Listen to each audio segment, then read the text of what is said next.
Okay, hi guys.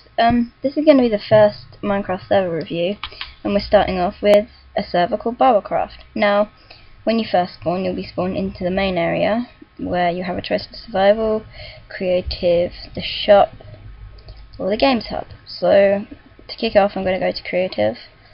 The server is good in my opinion because there are lots of things to do. There's not just like survival or just creative.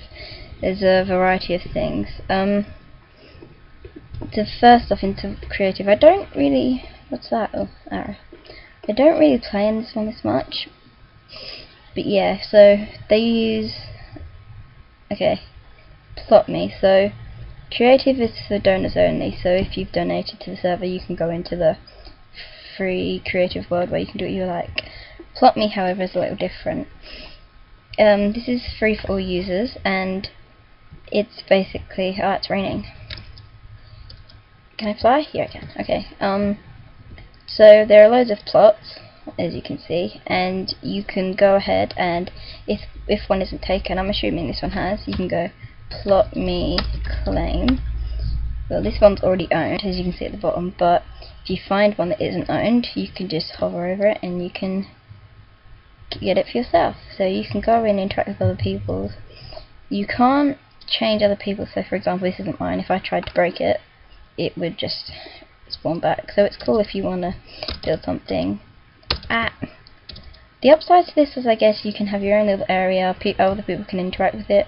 So you can make houses and stuff. You can also make you can let other people in, so I'm not sure the right code for that, but you can let people also be able to modify it. So lag.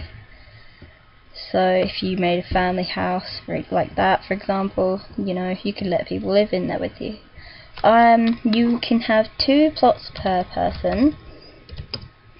I think that's the code, yeah, and you can go to your own plot. Now this is my plot. I made my own character because, you know, that's what I do. I can't fly. It's not raining. Yeah, I made my skin. Not very good. I'm not very good at making skins, but yeah. So I've only used 1 plot for now. If you do have 2, you can type in plot me home 2, but I don't have a second one, so I just spawn back here. The upsides is, I guess, you can have your own little place. The only downsides I would say is, I mean, if you wanted a bigger space, or if you build too far out, so if you made a pixel art, for example, and you built it here, and then it goes over the edge, you can't place that far out, so that'd be the only downside, and it'd also be the reason you'd want to get one for the donors. Okay, if we go back home, once you get back, you can go back using the water spawn that you originally came from, and that'll take you back to the main area. The second thing I'll show you is the games hub. Now, you can type in /rules to help you. You have a selection of different games to play. The mob arena game, where I believe you fight mobs, kind of self-explanatory. PvP games, also self-explanatory. Paintball, I haven't played, so I mean, you can go figure that out for yourself. There's someone up there actually. Oh no, they've gone. No, they're not. They're still there. Oh, it's Joy.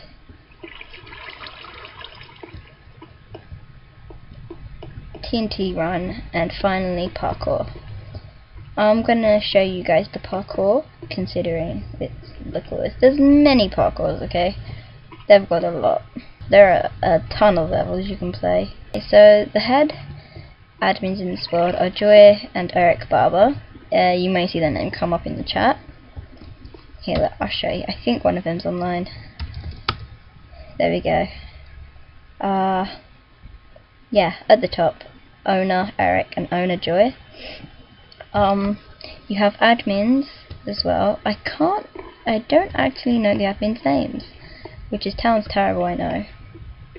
But yeah, this is the shop. Now in game you can get money from auctions. So in survival, if you could auction off, say, diamond armor that you make or stuff like that, and with that you can buy more things. So these are some of the things you can buy. They have netherite and obsidian, stuff like that, and stealth sand, because in the survival there is actually no nether, like you can't use nether portals.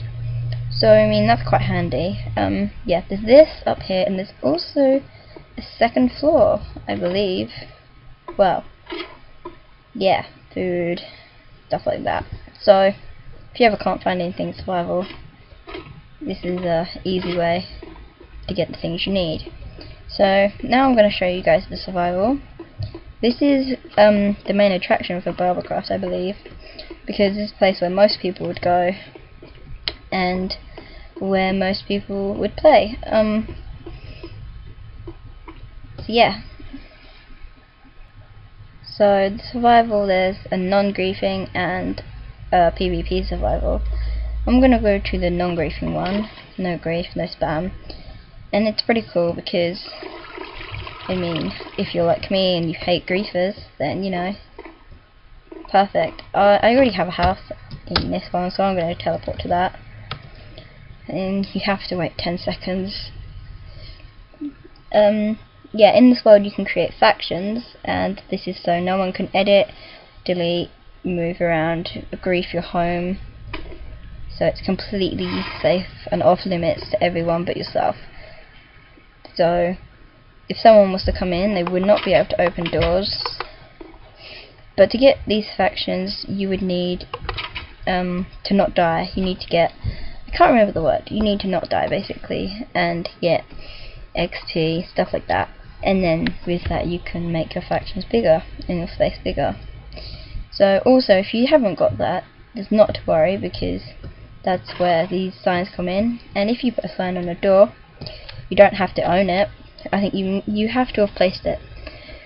No one can use them, whether you have a faction or not.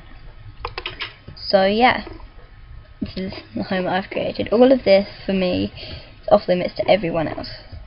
So no one else can come and break this. They can't use the chests and the doors because they are locked. See, sign down there.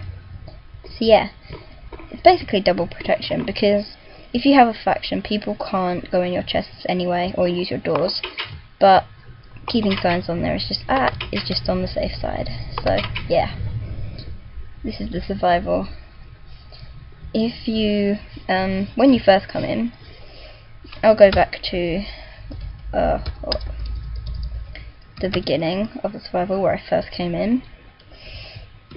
This is where you first enter. You can't break any of this. These will be people staring at you, you know, judging you and all. There's some of the admins. So yeah, come through. Kind of a long walk. You can't break any of this, guys. Don't worry. I've tried many times. See? Can't break. This is the safe zone. And then when you first come out into the world, you'll find that you can't break any of this either, because this is part of the safe zone.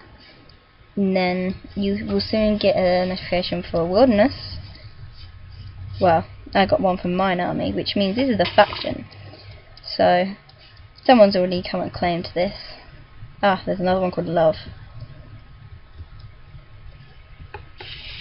See, people will come and claim this very quickly because it's right at the very beginning. So my house is quite far away, but then that's good because you're less likely to get griefers. In this world, since griefing isn't allowed, if you do end up getting griefed, if you just notify either Joy or Eric or one of the admins, if they're not online, they can replace everything for you, because no one likes a griefer. So yeah, the survival world is huge, and I mean seriously, huge. The upsides to this, I would say, to the survival, are that you can choose between PvP and you know, not PvP, so if I saw someone here, I would not be able to kill them or grief them. And then if I wanted to do PvP, I could simply go onto it and change. Downsides, I would say, is purely that this server can lag quite a bit, and they do have to reset it quite a lot sometimes, which is a shame, but it's not too often, so that's okay.